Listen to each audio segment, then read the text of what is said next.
제5여자분도 임원 중심으로 나오신 것 같아요. 세 분.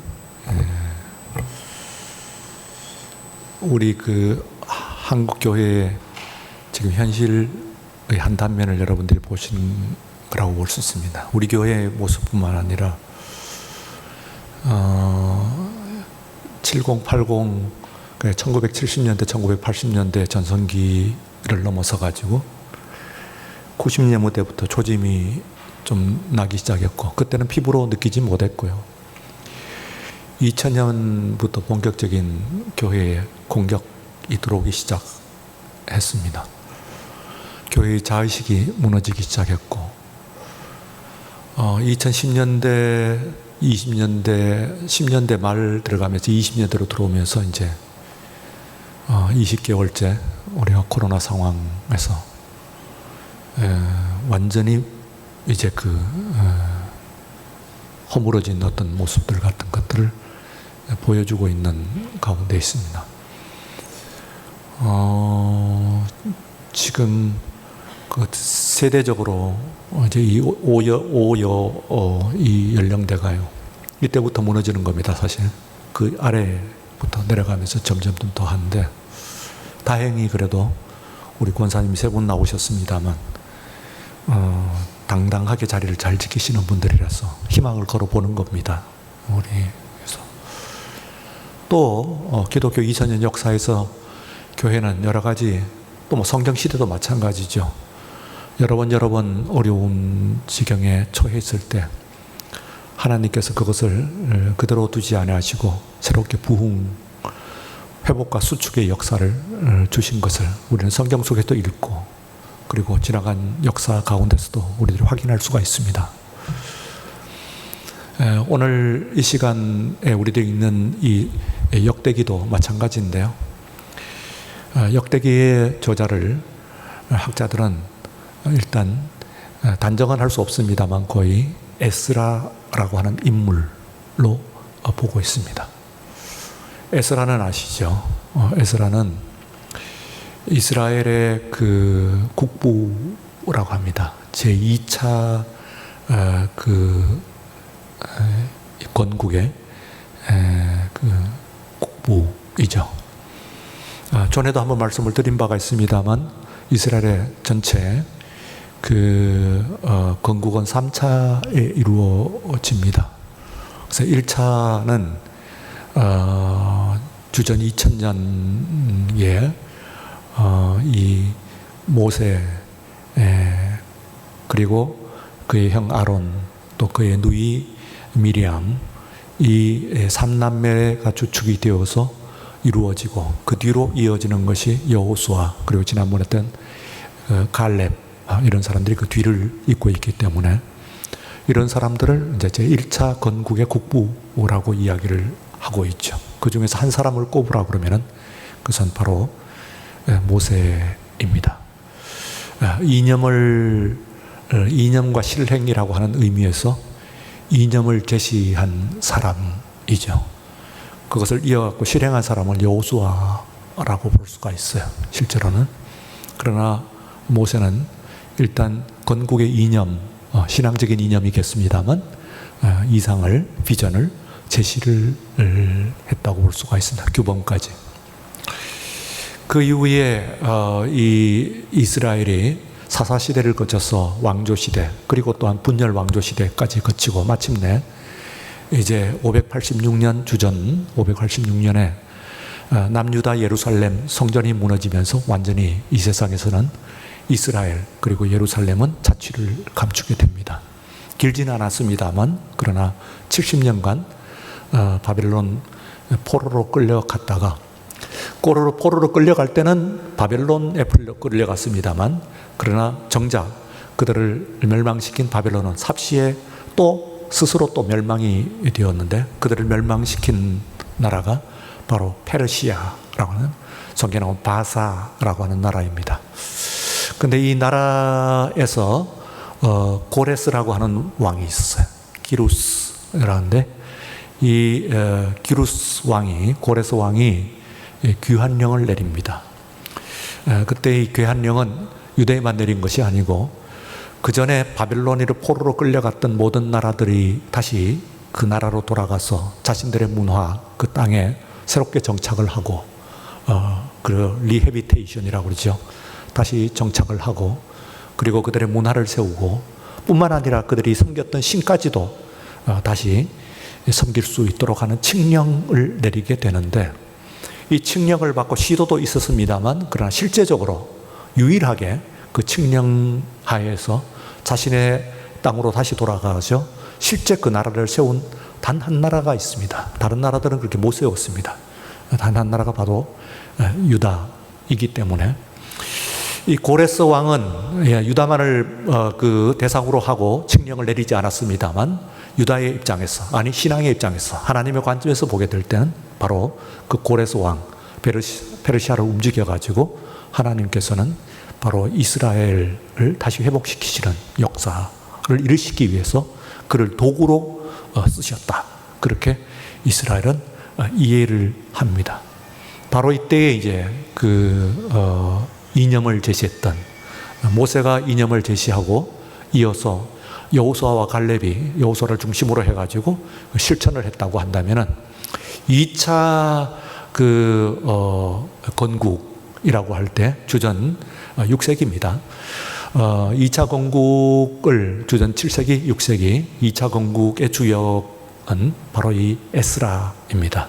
그리고 그것을 실행했던 사람은 성전을 건축한 사람은 스룹바벨이라고 하는 사람을 중심으로 했고, 성벽을 중심으로 건축을 한 사람은 느헤미야라고 하는 사람인데, 두 사람 다 총독입니다. 1차 총독이 스룹바벨이었고 그 뒤를 잇는 총독이 느헤미야였기 때문에, 그 사람들은, 그러니까 다시 말하면 총독이라는 이야기는 바사의 총독이란, 바사의 지방관리의 직책이죠. 왕이 아니고 지방관리의 직책으로 그 일을 이루는데요. 그때 그들이 실천을 여호수아처럼 했다고 한다면 그들에게 이념을 불어넣은 사람, 이 사람이 바로 누구냐 하면은 바로 이 에스라입니다. 참고로 3차를 얘기를 하면은 3차는 어떻게 됩니까? 3차는 우리가 또 말씀을 드립니다만 1948년에 이제 이루어집니다. 그때 주역은 이념을 제안했던 사람이 사실은 벤구리온이라고 하는 사람도 실천가였다고도 볼 수가 있습니다. 벤구리온을 국부로 하고, 그의 조수였던 페레스, 몇 년 전에 93세로 돌아가셨죠. 그 사람이 그의 조수, 그 사람도 또 국부로 보고 있고, 그 안에서 헤레츠라고 하는 사람이 있습니다. 그 사람은 이름은 잘 드러나지만 사실은 이 사람이 에스라와 마찬가지로 제3차 이스라엘 건국의 그 국부라고 이념을 제시한 사람이라고 볼 수가 있습니다. 그는 이미 19세기에요. 1800년대에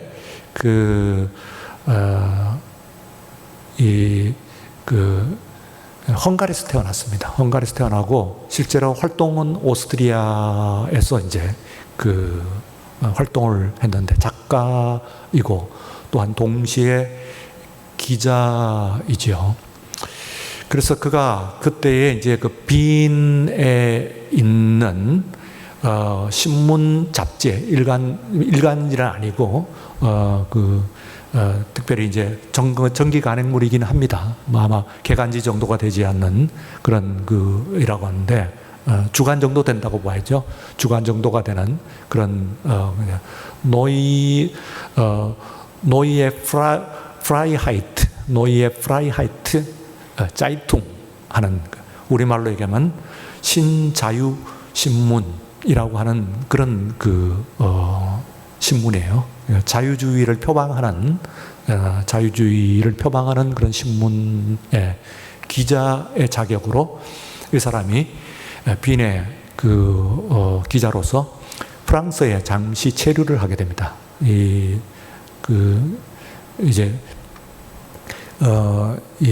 취재를 위해서 해외 취재를 간 거죠. 말하자면은 그때의 유명한, 우리가 잘 아는 드레피스 사건이 일어난 것을 그가 목도하게 됩니다. 드레피스 사건 아세요? 영화 같은 것으로 많이 나오는데 아마 영화 관심이 있었으면 영화는 보셨을 걸로 생각이 됩니다만 유명한 사건입니다. 이 드레피스는 1차 대전 때예요. 이 사람이 독일 그 1차 세계 대전이 말하자면은 이 유럽연합과 독일 이쪽에는 독일 그리고 오스트리아 뭐 이렇게 하고 싸우는 거 아니겠어요? 그때에 이제 이 그 드레피스가 프랑스의 장교로서 대위지요.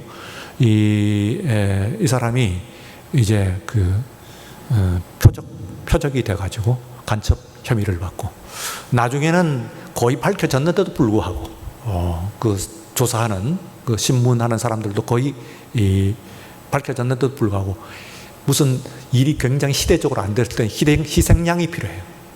희생하는 사람 혹은 어떤 집단 이런 것들이 필요해요. 네로가 그랬죠. 네로가 그 로마가 불탔을 때 희생양을 그리스도인들에게 찾았고, 그리고 일본이 또 그랬죠.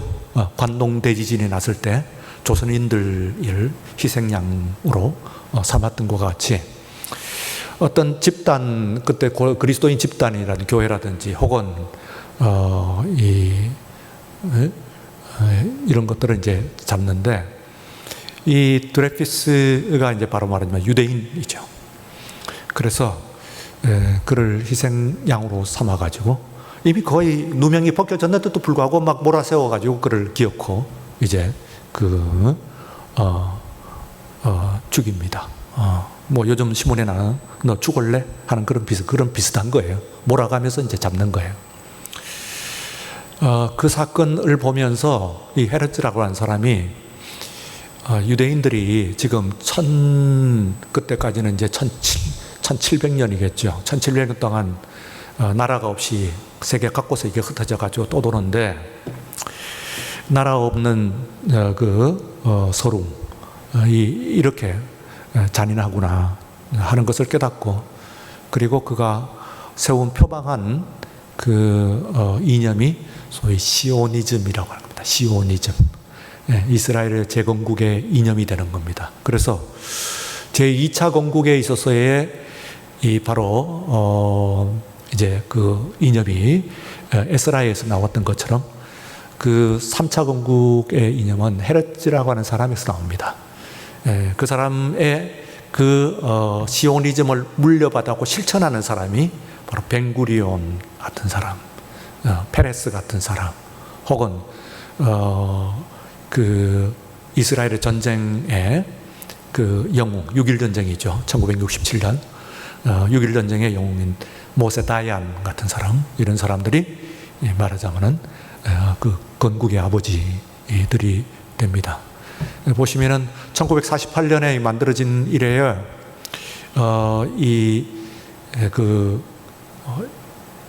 병력으로 보면은 50대 1, 그리고 영토와 다른 모든 자원으로 보면 200대 1의 열악한 아랍 제국들하고 그리고 이스라엘이라고 하는 신생국하고 전쟁을 여러 번 살아요. 1948년에 전쟁이 있고, 그리고 1967년에 이제 전쟁이 1956년에 있고, 그리고 67년에 전쟁이 있고, 그게 6.1 전쟁이죠.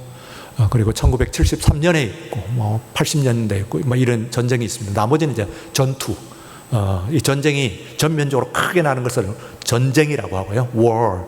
어디에서 부딪히는 작은 것은 battle, combat 뭐 이러면서 좀 작은 단위에 구분을 합니다. 그래서 다른 전투들을 다 빼고 전쟁만 하더라도 이렇게 많은데 1967년에 있는 6.1 전쟁은 바로 그때 이제 모세 다얀이 나오죠.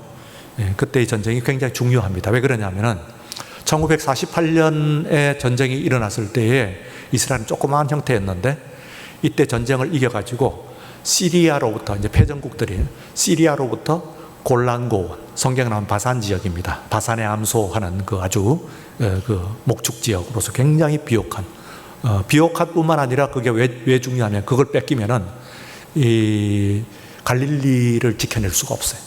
갈릴리 바로 북쪽 다 지역이기 때문에 이 지역을 차지하고 있고, 그리고 요르단으로부터 웨스트 뱅크, 요단 소안이라고 그러죠. 이 지역을 또 빼앗고, 그리고 이집트로부터 그 시내 반도를 전체 빼앗았는데 나중에 돌려줍니다. 이집트하고는 사이가 좋아져가지고 하여튼 뭐 유엔이 중재를 하면서 그건 돌려줬어요. 근데 그건 이제 평화 협정을 그 대가로서 준 것이 시내 반도를 줬고, 그리고 이스라엘이 나머지에 지금 그 위에서 뭐 요단 서안 그리고 골란고, 하여튼 이스라엘에서 전쟁이 터지면 네 군데서 하나 터진다고 그랬죠. 네. 예루살렘 안에서 터졌나? 아니면 지금 말씀 골란고원에서 터졌나? 그 다음에는 웨스트뱅크에서 터졌나? 소안. 그리고 가자, 성경에 나온 가사라는 가자 지구에서 터졌나? 이 전쟁은 안 돼. 날 때마다 패턴은 똑같아요. 10번, 20번 나도 가자에서 나면 그 전쟁의 성격은 똑같고, 골란에서 나면 골란에서 나는 성격이 어떤 것은 똑같고, 웨스트뱅크에서 나는 것은 또 다르지만은 그러나 그것에서 나오는 것은 언제나 같기 때문에 여러분들이 국제 그 신문에서 나오는 것 같으면은 이미 딱 입력만 하고 있으면은 요단 소안에서 터졌다네 하면은 어떤 문제겠구나 하면은 갖다 대면 틀림없습니다. 그런 문제. 가자지구에서 이번에 문제가 됐네요 하면은 가자지구 하면은 그냥 갖다 대면은 그냥 그 전에 있던 문제하고 패턴이 반복이 되고 있기 때문에 똑같은 문제로 이렇게 이해를 하시면 됩니다. 어쨌든 3차는 아직까지 아니고요. 이제 지금 이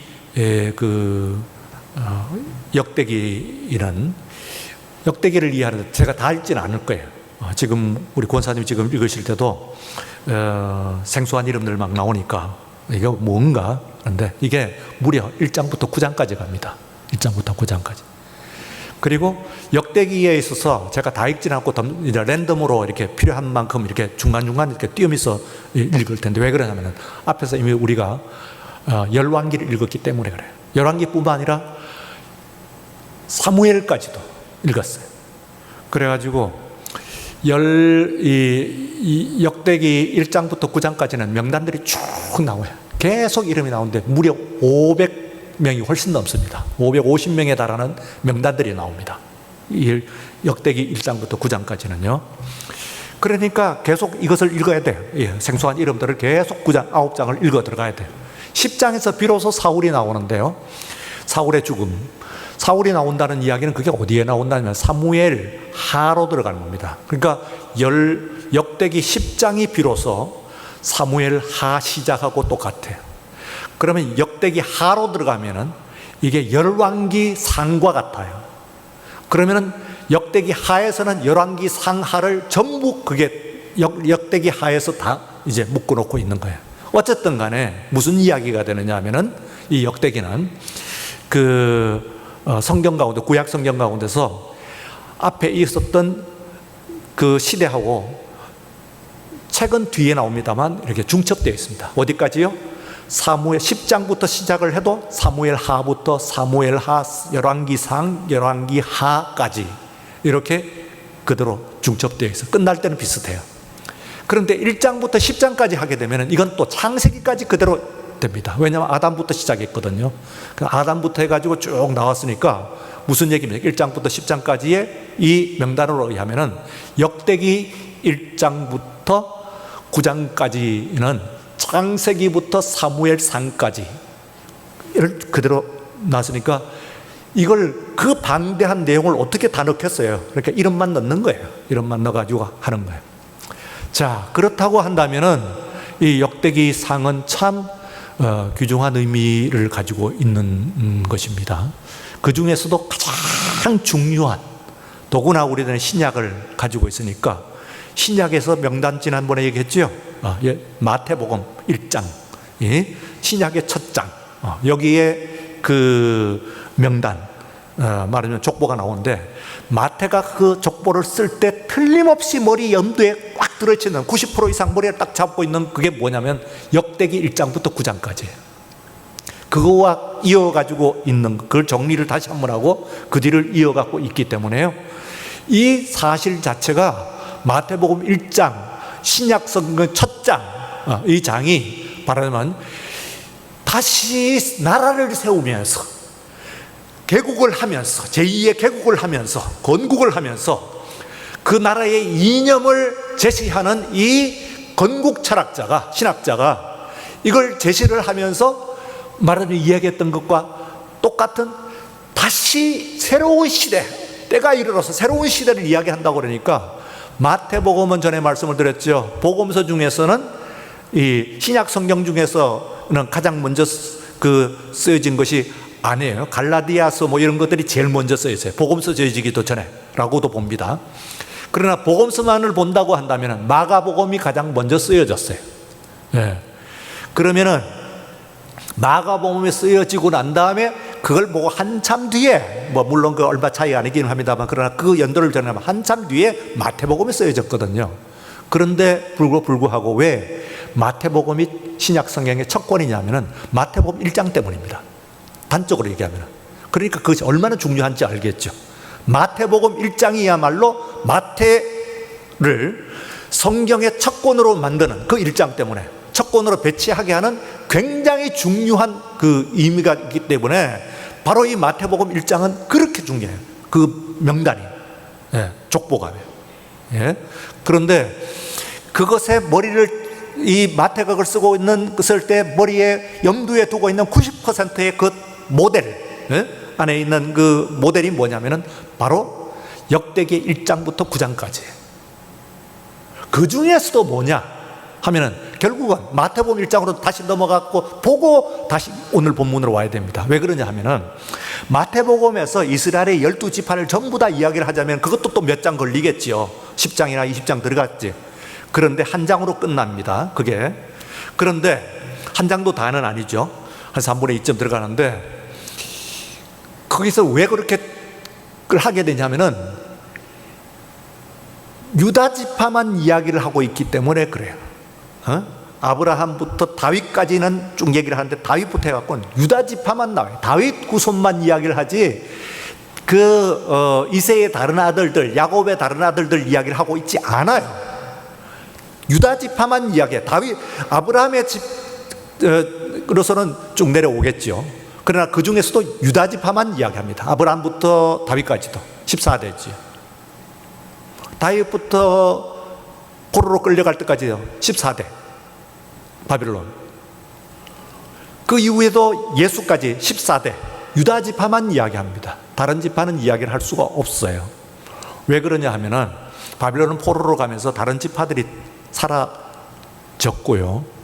그리고 예수님 이후에 신약 시대에 와가지고 또 한 번 흩어지죠. 예, 이제 주후 70년에 이제 로마에 의해서 이스라엘이 이제 멸망을 하는데요. 그때 멸망을 하는, 그러니까 처음 멸망친 그 바벨론 느부갓네살이고, 그리고 다시 멸망한 것은 말하자면은 로마의 티투스 장군이죠. 이 장군에 의해 가지고 이제 그 사람이 나중에 황제가 됩니다. 그런데 이 사람에 의해서 멸망이 되고 난 다음에 1948년에 벤구리온이라고 하는 사람이 텔아비브라고 하는 곳에서 독립선언을 하는 거예요. 국가 건국을 선포하는 거예요. 그때까지 이제 1800년 넘는 그런 기간인데 이 안에서 기간 가운데서 유다 지파도 사실은 없어요. 지금 유대인들이 자기가 나는 유대 지파다 혹은 유다의 족보다 이런 것은 의미가 없어요. 예수님 당시에는 그래도 기본적으로 유다 지파, 레위 지파, 그리고 베냐민 지파 이 정도는 남았어요. 그러니까 나머지 지파도 조금 흔적은 있습니다만 그러나 찾을 수가 없어요. 의미가 없어요. 근데 예수님 당시에 이 뒤에는요 이름을 붙이는데 이름은 지파 이름이 아닙니다. 그 사람이 레위라고 하는 이름을 붙여도 레위 지파가 아니에요. 여러분들이 이 청바지로 유명한, 청바지를 제일 먼저 만든 사람이 미국의 샌프란시스코 은광의 동광입니까? 그 광산에 있었던 이 옷 만들어 파는 그 유대인이죠. 미국에 사는 유대인이죠. 그 리바이즈라고 하는 사람입니다. 그게 레위예요. 리바이즈라고 하는 영어 이름이고, 그리고 실제로는 레위죠. 레위. 그래서 이제 그 사람이 이제 자꾸 이 광산에서 일하는 이 광부들이 워낙 험한 일을 하니까 금방 옷이 떨어지고, 그래서 안 떨어지는 옷을 발견한다고 하는 것이 텐트 만드는 것과 똑같이 텐트 만드는 천, 그리고 텐트를 잇는 그 리벳, 이것을 찍어가지고 만든 그것이 바로 말하자면 우리가 이야기하는 블루진이 나타나는, 블루진이 이 세상에 이제 나타나는 그 첫 때라고 이렇게 얘기할 수가 있습니다. 그는 리바이즈라고, 레위라고 하는 사람이란데, 혹은 뭐 유다, 뭐 우리가 그 이야기하는 벤허도 유다 벤허 이러잖아요. 그건 이제 유다 지파이고, 그 뒤에 이제 지금 현재 뭐 유다라고 하는 이름들을 갖고 있고, 뭐 혹은 시몬 뭐 이런 이름들을 갖고 있습니다만, 그러나 그 사람이 시몬 지파 아닙니다. 베드로의 원래 이름이 시몬이거든요. 그렇다고 해서 그 사람이 이미 그때 시몬 지파 아닙니다. 확인할 수가 없습니다.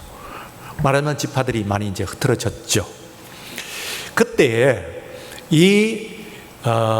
그 에스라가 돌아왔을 때는요, 딱 한 지파는 기본적으로 있었어요. 그게 유다 지파예요. 그리고 나머지는 불러 모은 거예요. 불러 모았어요. 회상시키고 찾고 뭐 이렇게 했는데 발굴을 하느라고 했습니다만 완벽하지는 않겠죠. 그러니까 못 만들어졌어요. 그러나 우리가 신약 성경을 보고 했을 때, 여러분들에게 다른 분은 몰라도, 다른 사람은 몰라도 한 사람은 꼭 알아야 되죠. 누구십니까? 예수 그리스도, 그분은 알아야 됩니다. 그렇죠? 근데 그분이 뭐로 태어났어요? 유다 지파의 왕중왕으로 태어났단 말이에요. 다윗의 자손으로 태어나셨다고. 그러니까 이 사실이 이미 오늘 여기 있는 이 말씀 가운데 나와 있고, 그 야베스 기도를 이제 여러분들 보시면은요, 그 중에서 야베스라고 하는 사람이 한 사람 한 번 딱 나와요. 근데 다른 사람은 이름만 나오다가 생소하게 다른 데서도 나타나지 않는데 여기 나오는데 나와요.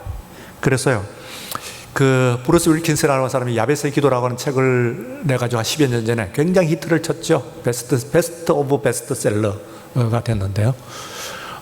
여러분들에게 이제 오늘 이것을 잠깐 설명을 하고, 그리고 말씀을 정리를 하고, 이 말씀 드리려고 한 건데, 이제 앞에 배경 설명이 조금 길긴 했습니다만, 우선은 그 조성모라고 하는 가수가 쓴 부른 야베스의 기도를 한번 들어보고, 가사를 우리가 익히는 의미에서, 노래 부르는 것이 가사 익히는 데는 최고로 좋은 방법이에요. 그래서 조성모의 야베스의 기도입니다.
여기까지 하겠습니다. 그만하겠습니다.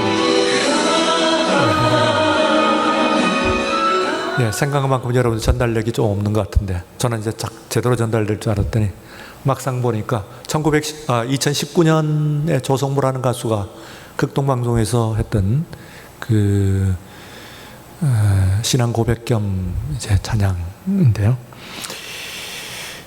주께서 내게 복을 주시려거든 나의 지역을 넓히시고 주의 손으로 나를 도우사 나로 환난을 벗사 내게 근심이 없게 하옵소서 하는 기도입니다. 이 기도가 여러분들이 이제 숙제인데요. 다음 수요일까지, 다음 3일 예배까지 매일 10번씩, 매일 10번씩 하는 것이 숙제입니다. 그래서 다음 주에 이제 이걸 여러분들 한 입으로 여러분들이 다 할 수 있도록 그렇게 하겠습니다. 주께서 내게 복을 주시려, 따라하십시다. 주께서 내게 복을 주시려거든 나의 지역을 넓히시고 주의 손으로 나를 도우사 나로 환난을 벗으나 내게 근심이 없게 하옵소서. 이 이야기는 해야 될 것 같아요. 야베스라고 하는 이름이 이게 뭐 기복적인 기도가 아니고요, 자기 극복의 기도인데, 야베스라고 하는 사람 그 이름의 의미가 고통과 슬픔, 그런 뜻이랍니다. 히브리어로 고통과 슬픔. 근데 왜 그렇게 되었나 하는 것을 보니까 본문에 나와 있습니다. 9절에, 4장 9절에 보시면은 그 어머니가 너무 고통스럽게 이걸 낳았다는 거예요. 두 가지로 해석할 수가 있습니다. 하나는 이 아이를 낳을 때 산통이 그렇게 고통스러웠다 하는 표현일 수가 있고, 직접적으로 보면은 그걸 넘어서 가지고 여러 가지 그때의 그 상황들이 고통스러웠다고도 볼 수가 있습니다. 이거 하여튼 이 아이를 낳을 때 내가 굉장히 힘들었다. 그래서 너무 아마 그 여인으로서 너무 힘들었던 것 같아요. 그래서 그 아이 웬만하면 그렇게 이름을 주면 안 되는 것인데요. 아들의 이름을 고통, 슬픔, 고통과 슬픔이라고 하는 이름으로 아이를 불렀어요. 야베스.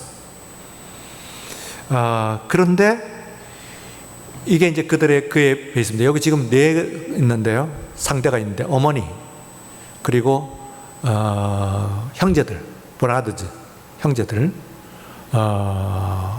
그 다음에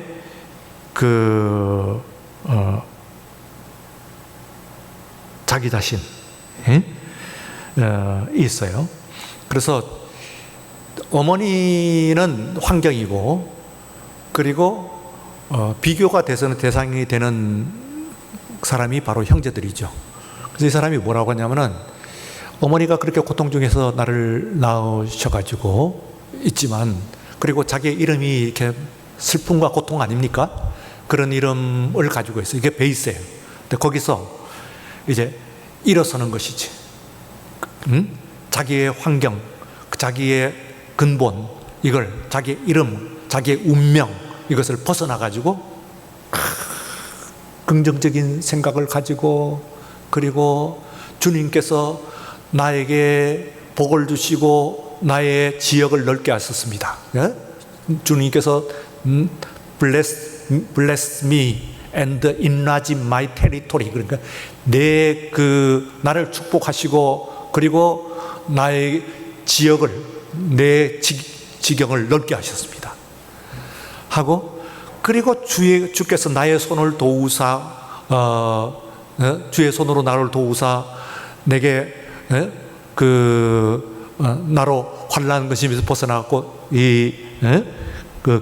환난에 벗어나서 내게 근심이 없게 하소서 할 때, 여기에 있는 것이 주께서 내게 복을 주시려거든 나의 지역을 넓히시고, 그리고 주의 손으로 나를 도우사 나로 환난을 벗어나 내게 근심이 없게 하옵소서 하는 번역을 했습니다. 오늘 그 본문의 10절을 여러분 보시면은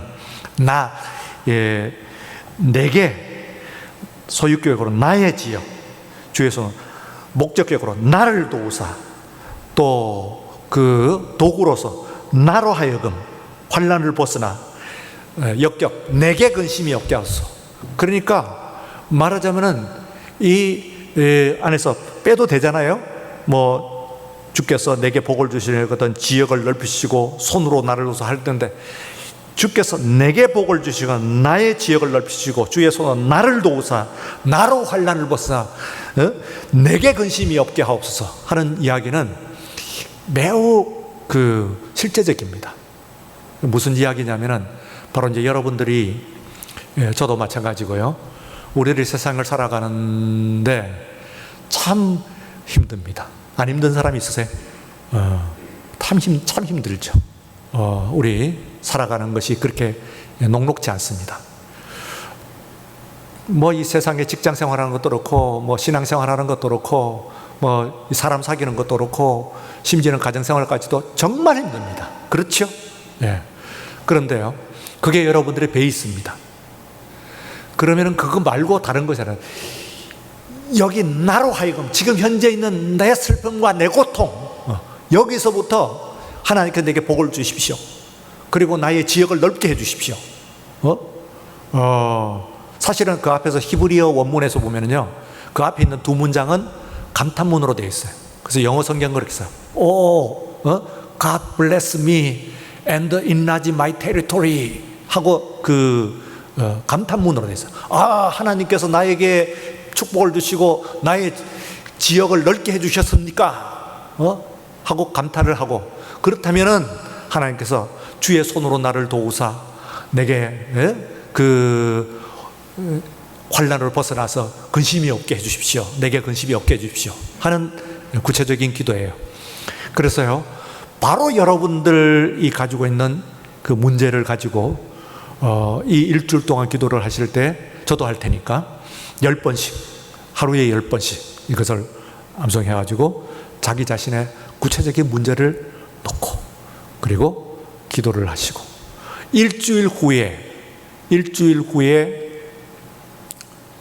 우리들에게 어떤 은혜를 주셨는지, 어떤 감동과 깨달음을 주셨는지, 또 어떤 증거를 주셨는지, 또 구체적으로 어떤 축복을 주셨는지 하는 것을 여러분들이 점검하는 시간을 갖겠습니다.